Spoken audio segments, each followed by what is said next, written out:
Hello. Right, this one pinged up recently. It's just something I've been meaning to do one on, which is, what is the best van for tramping?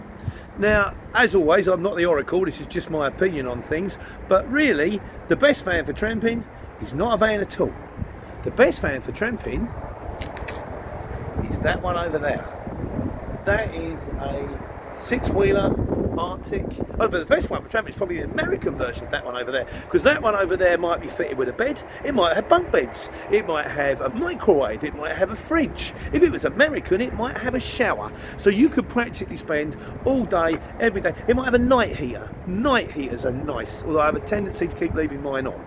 So I'm sitting there, sleeping, put the van back together, drive 3/4 now at my first pickup, get out of the van. What's that noise? Left the night heater on. But it's not the end of the world, it doesn't matter, it just makes a van warm. The more things you can have, the more luxury the possible, the better it is. Now in mine, I've got down a fold down bed, I've got a curtain, I've got a night heater. That's nice. Bit of a palaver. Folding the bed down is a bit of a pain. Have to put the seats forward. If you have to pop out to go to the toilet, you can't pop out to go to the toilet. We find ways around these things, don't we now? But the truth of the matter is, you can tramp in any van. But you've got to be clever about it. You want to be warm. In the summer, you can sleep in the back. In the winter, maybe sleep in the cab. If you've got like a Luton or a Sprinter or a Transit, you can sleep between the three seats. Something that I'm very surprised. I've got a friend of mine that they get out camper vans, and one of the guys that's I've got the sunshine in my face now. And one of the guys that used to run with us for a very little while, then he got a job with his brother-in-law, and they kit out, like the Mercedes Vitos, and they do them all plush, and they put seats. I'm very surprised, or if someone does know, maybe put it in and we'll put it up on the Sunday Q&A, of a firm out there where they can make bespoke bits for the front seats. Because when I've had to sleep in before, when I did that job to Cardiff and I finished at 1 o'clock in the morning, I tried sleeping in the van in the Mercedes Travelodge in a hammock. It was freezing.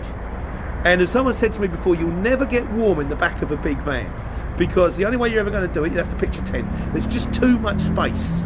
So if you're in a Luton, or like an extra long wheelbase, even a long wheelbase, maybe, that's bright, isn't it? It might not be ideal. And the smaller the vans, small vans, medium wheelbase, it's a smaller space. So what you can do, you can get up an inflatable mattress, you can put that in the back, you can get what Ken used to say, get a carpet bed.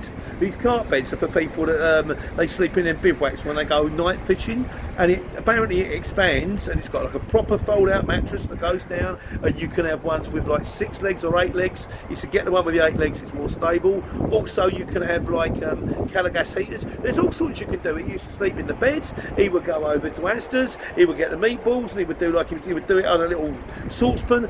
There are ways and means around all of this thing. The truth of the matter is, I suppose it depends on your own individual circumstances. Get away, it's getting noisy. Be creative. You can get yourself a bit of MDF and a jigsaw, and you can cut something which fits. So when you're falling asleep in the front, rather than falling asleep between the 2 seats and the driver's seat, you've actually got that little bit where you put your legs down. A nice little wider bed. You can store that in the back somewhere, or if you can store it in a Luton in a bulkhead. You've got removal blankets on, presumably, because sometimes you've got to make sure that the load is properly secured and it isn't going to fall over. You can use those removal blankets if it gets cold.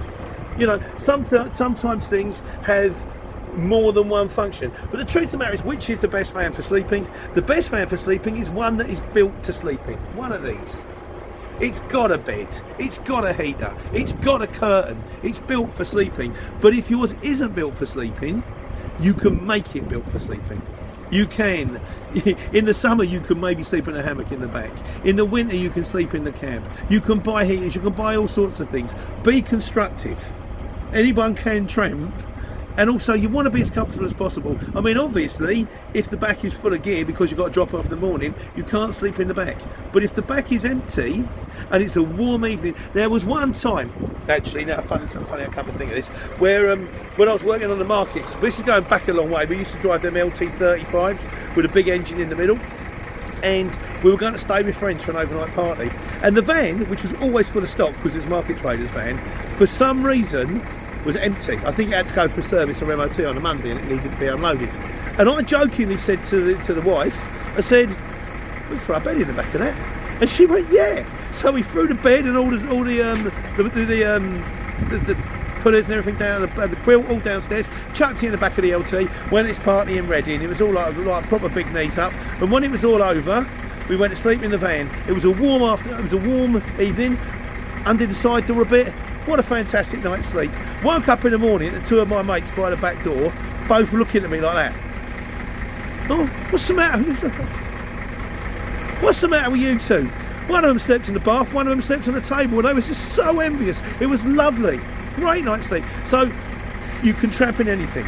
Be constructive. And also, as usual, I'm sure there's loads that I've missed out on this, but there he goes. He's off, hopefully he's off on his way home. But yeah, please, comments. I will pass it on the Sunday Q&A. And in the meantime, take care, take money.